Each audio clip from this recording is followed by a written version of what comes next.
So this picture is actually from Yellowstone National Park. I took it on a trip there, and keep saying I'm going to go back. Haven't made it just yet, but I'm glad I went at least once. Come on in. Okay. Maybe not. So one of the reasons why I picked it as a picture to introduce this lecture is that it really emphasizes some of the important things of growth. So this is one of the hot springs in Yellowstone National Park. It's one of the few pictures where I've got multiple colors all in one shot. So you'll notice that it's deep blue in the center, and then you have kind of a greenish color, and then kind of a rust color on the very outer edges. And that's because different organisms are living in these different zones, and you guys know what's changing in those different zones? What physical characteristic? Temperature, right? Temperature. So especially as it's further away from the heat source, right? And all Yellowstone National Park is one big caldera, one big crater left from a volcano. So there's still magma flowing underneath, and that's what heats the aquifers, the water that you see in some places where it comes to the surface. Other places it's trapped below and it heats up, and then it busts out as steam water.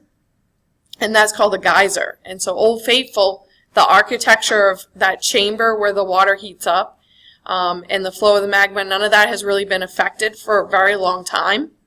And so that geyser goes off pretty much at clockwork. Like they pretty much know how long it takes for that section to heat up before it shoots out the hole at the top.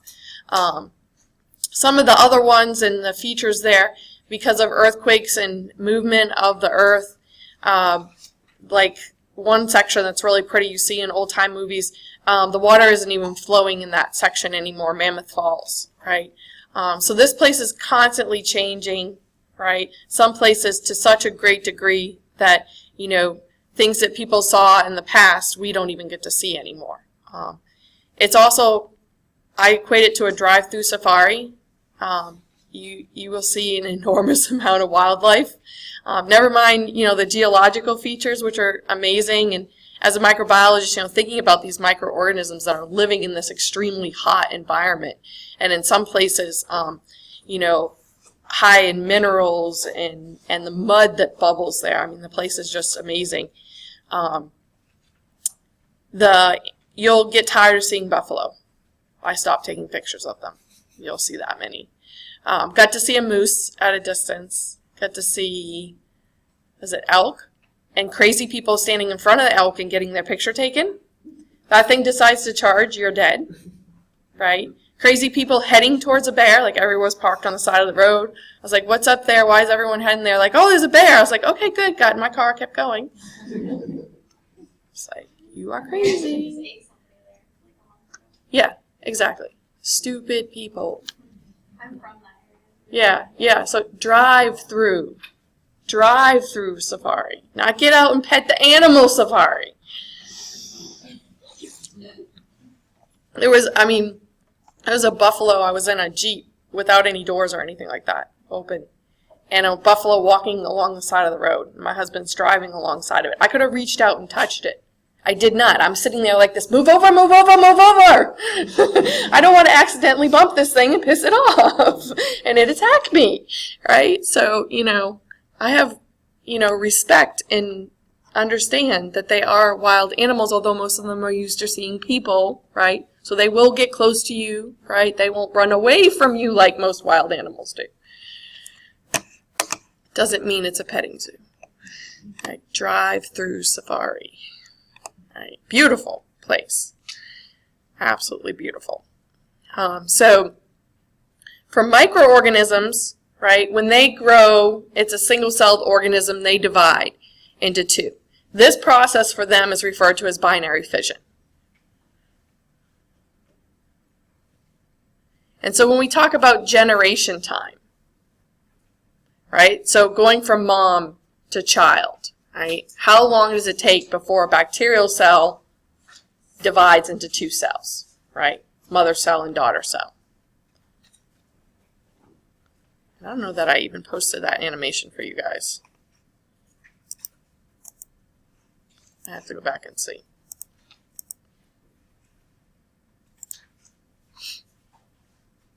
This is still loading my PowerPoint.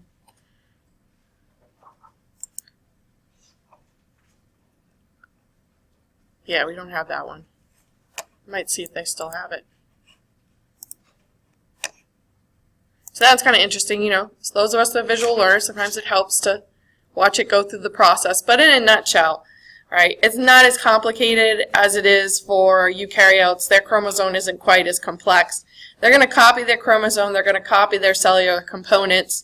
They're going to copy their cell wall, right, and they're going to split and divide into two cells. That's referred to as binary fission. The time it takes to go from one cell to two cells is referred to as generation time, or sometimes doubling time, right? Because you're going from 1 to 2. This number increases exponentially because remember 2 now can then turn into 4. 4 can go to 8 to 16 to 32 to 56, and 128 is about as high as I've memorized. But it keeps going, right? And so this is exponential to the second power, right? So it increases quite a bit. So imagine if you have 1,000 bacteria in your potato salad, and by the way, it's not usually the mayonnaise that's the bad guy, it's the onions. Onions are a really rich source of food, and microorganisms like to grow with that food source very quickly. So if you have 1,000 bacteria to start, and if it's E. coli, Escherichia coli, under ideal conditions, plenty of food, right temperature, it can double in as little as 20 minutes. So now, instead of having 1,000, you have 2,000. And then 20 minutes later, you have 4,000. And then 8,000, right? And it just keeps going up. So notice that I said I was specific when I gave you a time frame, right? Because for that particular organism, we know, right, under ideal conditions, how fast it can make a copy of itself. But this varies, right? So for instance, Mycobacteria leprae takes about 24 hours or a day to make a copy of itself. That one's a really slow grower, right? As opposed to Speedy Gonzales, Mr. Escherichia coli.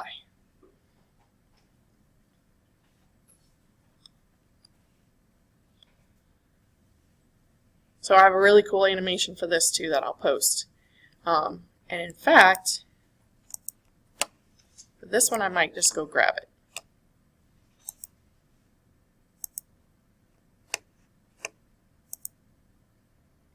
And teach you guys something about your textbook.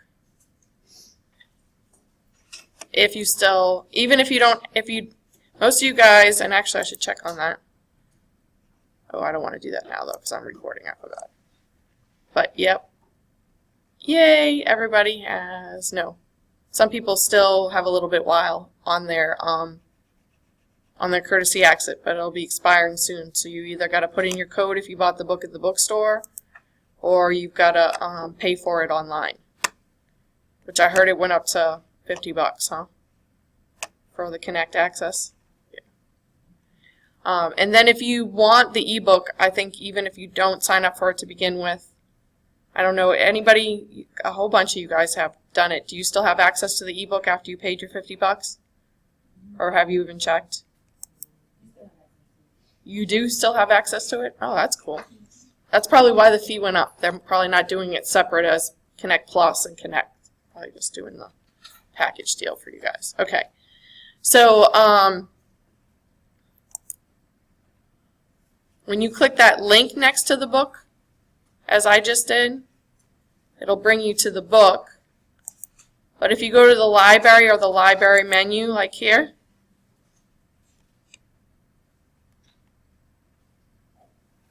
for me it says instructor resources. For you guys it says student resources. And it actually brings you to the free website, companion site that comes with the book. It's just not loading my tabs. Come on, come on. Well, that's not cool.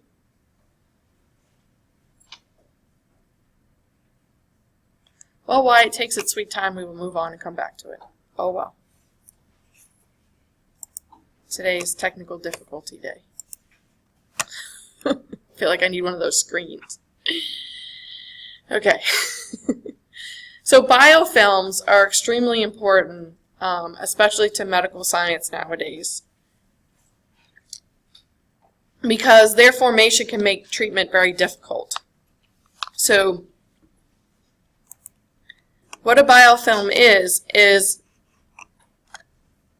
microorganisms that have stuck to a surface. Right, so planktonic bacteria attached to the surface. This biofilm has an architecture, so you'll notice here in this picture, right, there's actually channels where things can travel through all these organisms living together. Biofilms can form on artificial heart valves, or heart valves that are damaged are more likely to create an area where the biofilm can develop. And then one of the major problems that we're dealing with nowadays is that forming on other artificial devices like hip replacements and knee replacements. These are artificial surfaces, right? We don't have blood flow to them, right? And if you want to make a gazillion dollars, if you can come up with a substance that won't allow biofilms to attach to be used for medical devices, I bet how many people in this classroom know somebody who's had a hip or a knee replacement? Right? Most of the hands went up. Right? Very few of us nowadays don't know somebody that's gone through something like that. So as you can imagine, it's widely used medical procedure nowadays. So then we have this compound problem of sometimes bacteria are adhering to these surfaces and they're building up on these surfaces. The problem is it isn't just one organism. It's multiple organisms working in conjunction and they're forming a layer. You've probably experienced a biofilm at home, depending on how often you clean your kitchen or bathroom sink or your tub, right? That slime that will form on the bottom. And I don't care whether you use scrub and bubbles or whatever you use to clean, you actually have to physically scrub, do you not, when you get that slime on there? That's because, again, it has stuck to that surface. So only physically scrubbing will remove it. So imagine somebody having something like that inside their body. Can we go in and scrub it clean for them? We could, right? But nowadays, instead of bothering with that, they just go in and take the old one out and put a new one in. And again, if you know anybody who's been through this type of surgery, do you want to do this again? No. No. You don't want to go through that again. Okay. So as I said, if we could stop it from sticking to begin with, that would be great. Because the problem here is that when that biofilm forms, antibiotics sometimes can't penetrate through. And again, it's not just one type of organism. Remember, certain antibiotics are going to target certain types of organisms, but they'll even create a gelatinous sugar layer, a coating, which is why it's slimy, right, and sticky, that protects them. So again, getting to the organisms, once this biofilm is formed, you can't do it chemically, really, right? Even at home, most of the cleaning chemicals, even the most powerful ones, are not going to penetrate. You got to scrub. Right? So again, we can't very easily go in and scrub people, right? And the thing with that too is that this doesn't necessarily stay stuck. Sometimes pieces of this will break off, organisms will break off, right? And so this is actually contaminated sometimes water reservoirs that are open, right? And biofilms form and pieces break off and go into the water supply. Well, think about that person with that device in their body, right? Artificial hip, and they've got a biofilm forming. The pieces break off and travel to other parts of the body. So you don't only have infection at that site, you could have system-wide infection. And again, you can't get at the source, right? You're going to keep giving that patient antibiotics and the infection's never going to go away because you can't get at that source, that biofilm. Make sense? Biofilms can be good though, right? They could be used for bioremediation. right, where we could use them to clean up messes, right? So they're not all bad, but definitely medically they can create a problem. So why so difficult to treat? Right? Because nothing will eliminate them except for physical removal of the biofilm. So in the case of artificial devices, they're not going to clean it, they're just going to take it out and put a new one in. Because there's no guarantee, right, that they would be able to clean it all up. And imagine trying to, when we scrub our sinks, right, we can rinse and have it go down the drain. If you were to scrub inside someone's body, right, you're just probably releasing it everywhere.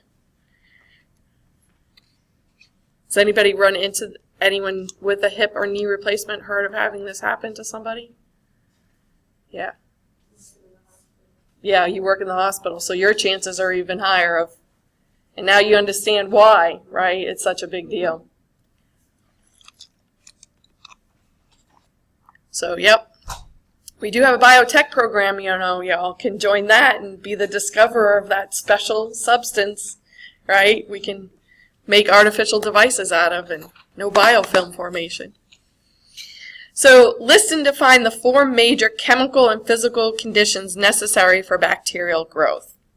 And as it applies to temperature, so temperature is definitely one of them. That's an easy one, right? We categorize organisms based on their optimum growth temperature, right? So we have some terminology that goes along with that. So temperature is one. What's something else that's important even for our own life? Right, oxygen, or lack of, because we do know some microorganisms actually can grow without oxygen, right? So whether they can tolerate it or whether they need it, right? So we have some terminology related to that. What else do we need? Water, right? Water, right? If you cannot obtain water, you will die. Same is true for microorganisms. And there's one other one that's a little bit more chemistry oriented. We need to maintain balance when it comes to this concentration. pH, hydrogen ion concentration, right? Acids and bases. And as you guys probably been finding out, or you'll continue to find out as you look for your homework discussion board into the cleaners you use at home, most of them are strong acids or bases. And so that's what we're disrupting. We're disrupting pH balance when we clean. We're using extreme ranges, right? We're using very acidic substances or very basic substances to knock them out of their neutral range and kill them by affecting their pH. Right? Is the most common way we use chemicals to clean. Okay, but we can kill microorganisms another way, and temperature is definitely one of them. Right? Hence why it's number 1 on the list. It's the number 1 thing we use to control microbial growth. Oxygen, we've gotten kind of creative nowadays with oxygen. We use this information, right, this need for maintaining a particular temperature to grow optimally, the need for oxygen, right? How do we eliminate oxygen from some of our foods to preserve them or prevent them from spoiling? Vacuum seal, right? We suck the oxygen out. The same thing is done in the canning process, right? But now it is much more popular, right, to even take the air out of baggies and canisters. That's all well and fine if the organism is aerobic, requires oxygen.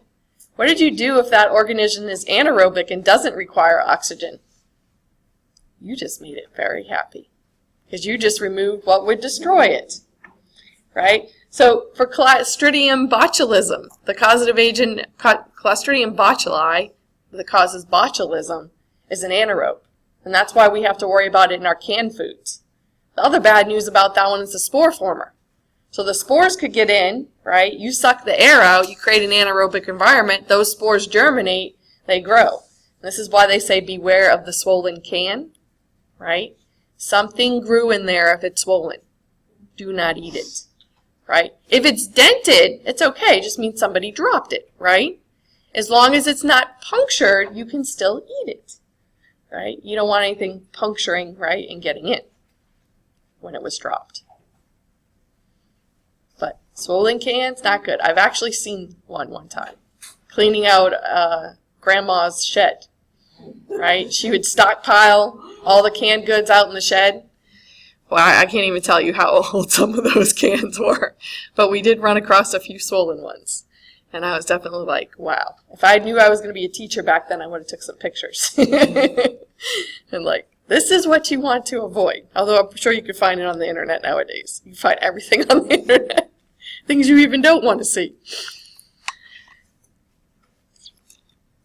So it is beneficial, right? But only to a particular set of organisms, the ones that need oxygen to grow. You just made it a good situation for anaerobes. And that's why in the canning process, it's so highly regulated, because we don't want Clostridium endospores in there. Because the thing is it could grow and not necessarily swell your can.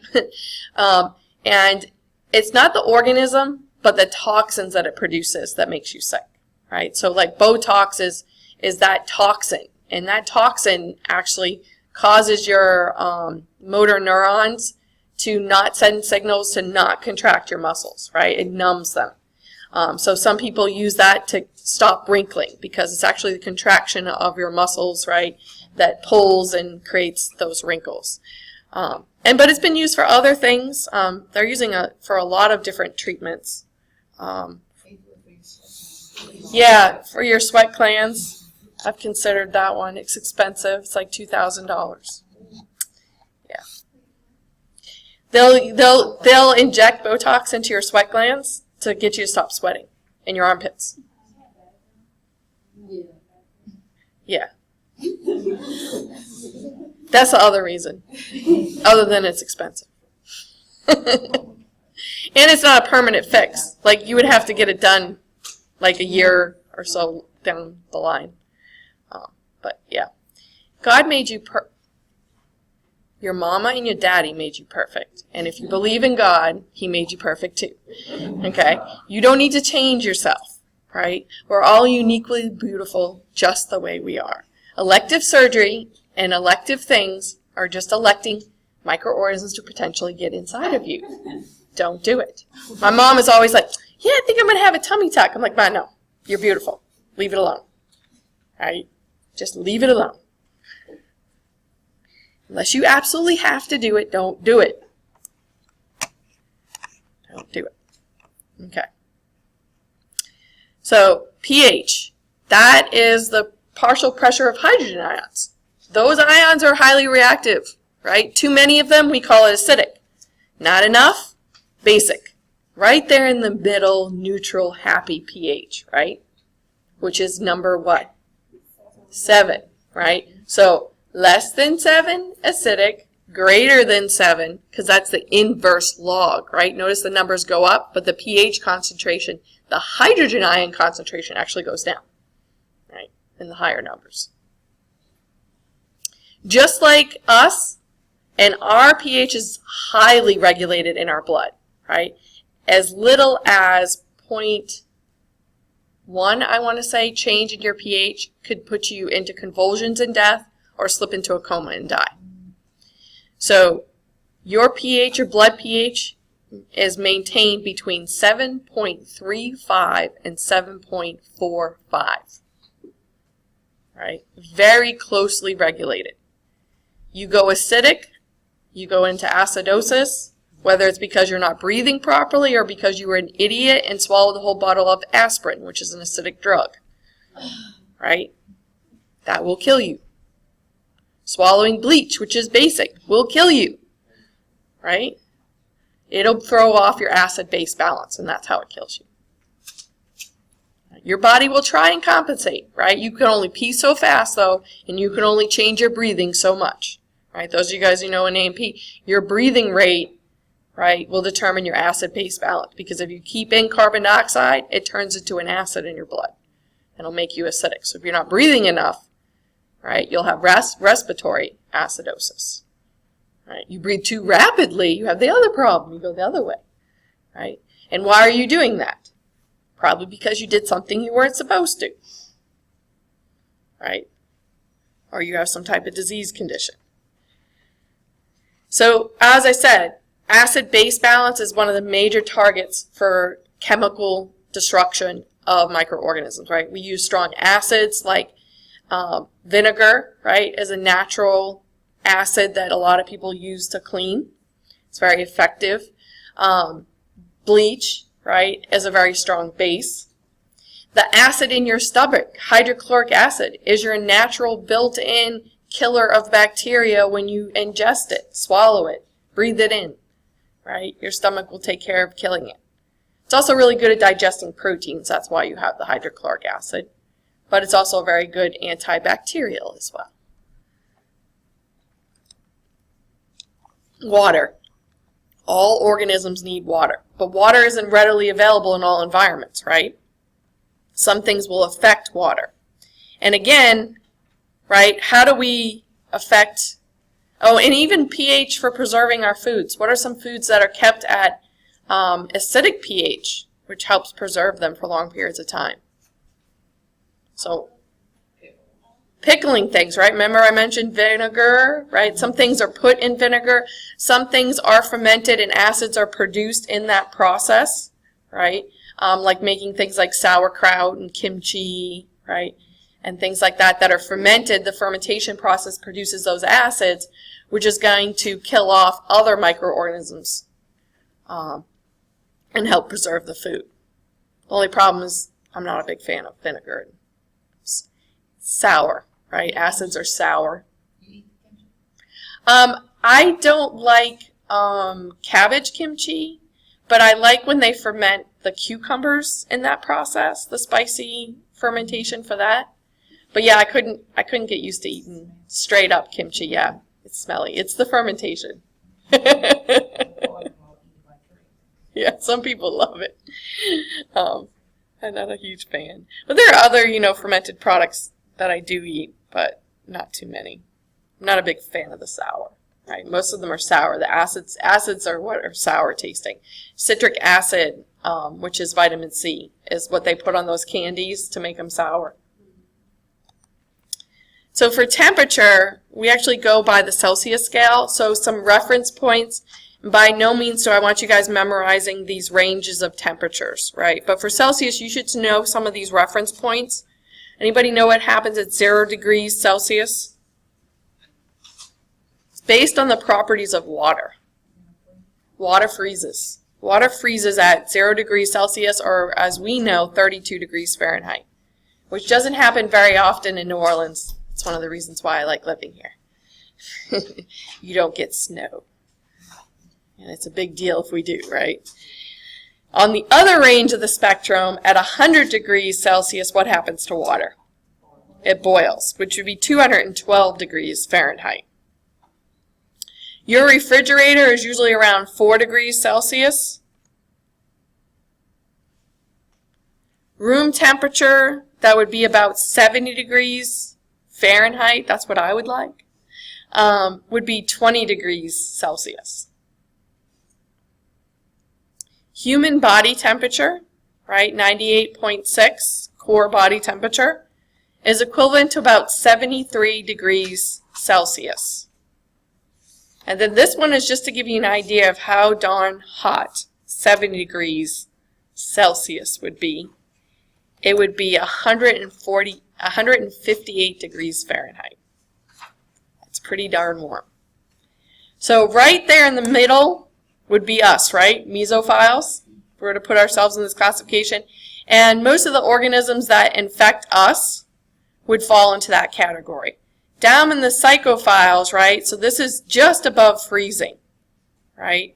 These organisms can grow. So this would be in glacial lakes, right? Where it's so darn cold, but it isn't quite frozen, right? It's just on the edge of that. We don't really have to worry about pathogens from that unless there would happen to be one that maybe produced a toxin and then you ingested a fish from that lake that had that toxin in it from that organism. Remember archaea that we talked about, those types of prokaryotes would be the ones that would be able to live at these particular types of conditions. The next, psychotrophs, right? So philes means loving, psycho actually means cold.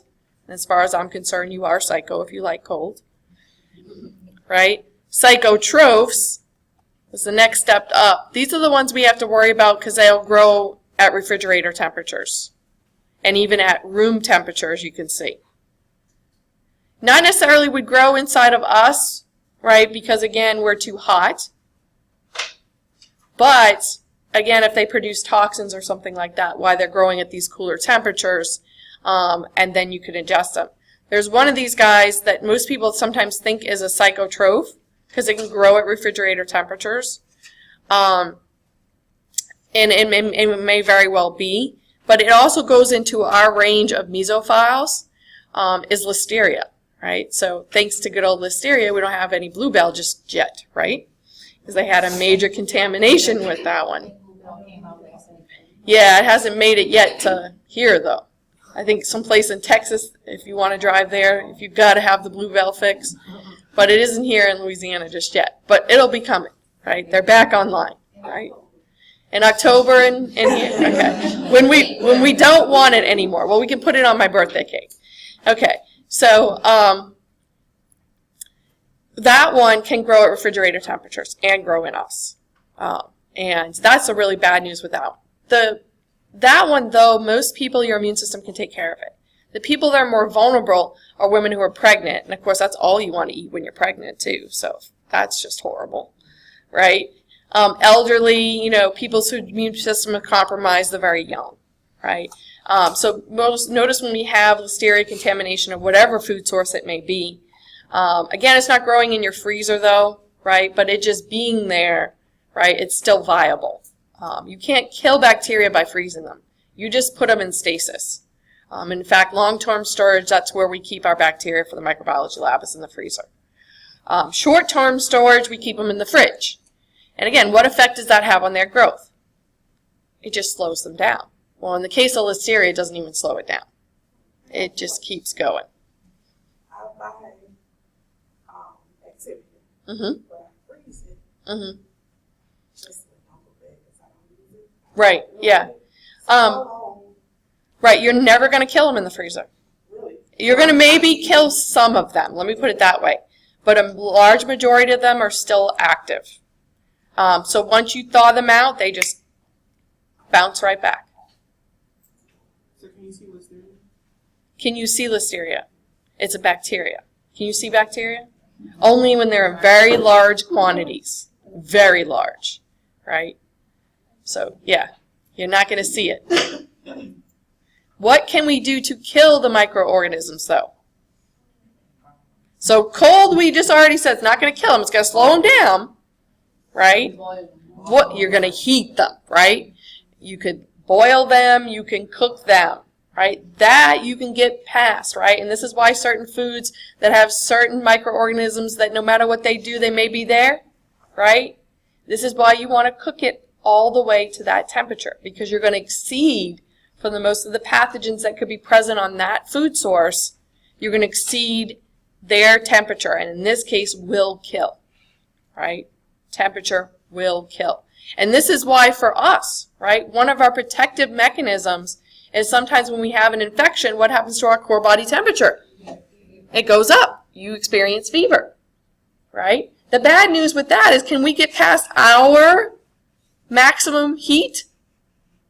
Yes, you can get too hot, right? Fever too hot too long, you will melt too. Your proteins will coagulate, right? Your DNA will be damaged. These important structural components of your cells that you need for them to function. This is why sometimes we will stop fever or try and lessen fever, right? And the bad news is that some bacteria, why they do this, I don't know, because it's not necessarily advantageous to them if you kill your host, if you actually want to stay in that host, that is.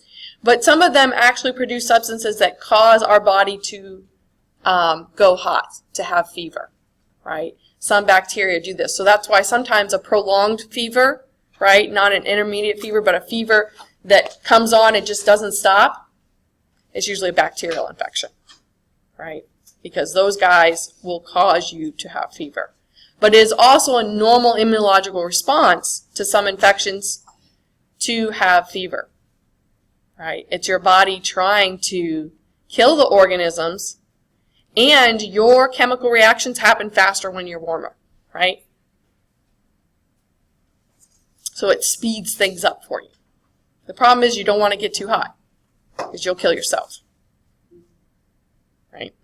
So that's when fever is scary. But fever is definitely an indication that something is going on, right? Some type of infection. So thermophiles, right? So this is in that really hot range, right? 158 degrees Fahrenheit. Are these guys going to be able to grow in us? No, we're too cold. Where are you going to find things like this? These are going to probably be your archaea, right? Are probably going to fall in the characteristic of thermophiles. They're growing in those hot springs in Yellowstone National Park, or if you get to travel up to Arkansas. In your compost heap, right? The microorganisms that are growing there and decomposing the food, right, back into soil that you can give to your plants again.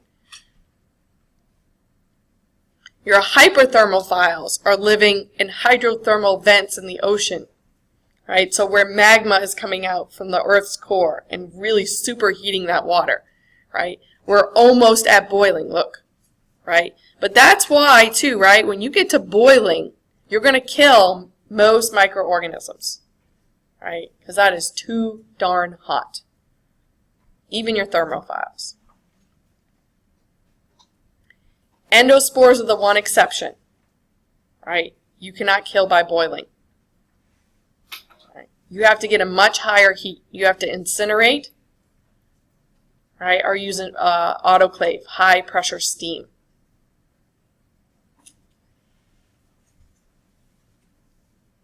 But boiling for the most part, right, and cooking to the correct temperature, to the core of the food, right? That chicken gets you, I don't even have those numbers memorized because my thermometer that I stick in my meat has all the numbers on it for all the different foods. And my good friends, we go out to the restaurant, you know, some places where they'll cook your hamburger the different ways you may like it. And that's all well and fine if for sure it's not contaminated, but, you know, depending on where the meat came from, there's a very high percentage it could have a large number of microorganisms. That's why with ground meat you want to cook it all the way through, which is a hamburger. That's ground meat for most people. So she'll keep sending it. I tell them, I'm like, listen, cut it in half before you bring it out to her, right? And make sure it's brown all the way through, otherwise she's just going to send it back. I'm serious. Do not bring it out to us unless it's cut in half and you have checked it. That is well done, because we just be waiting while she sends it back, right? When she was a little kid, she ate a hamburger and had really bad, right, food poisoning from it. I don't even know why she still eats hamburgers, but she will. But it only unless it's cooked all the way through, right? And so you can't blame her. So we'll pick up here. Remember, Wednesday, though, we're going to the Hibernia Center. I'll post the map. I'll post the instructions. I'll even post a reminder here in case you walk here and you're like, where is everybody? The 14th, yes.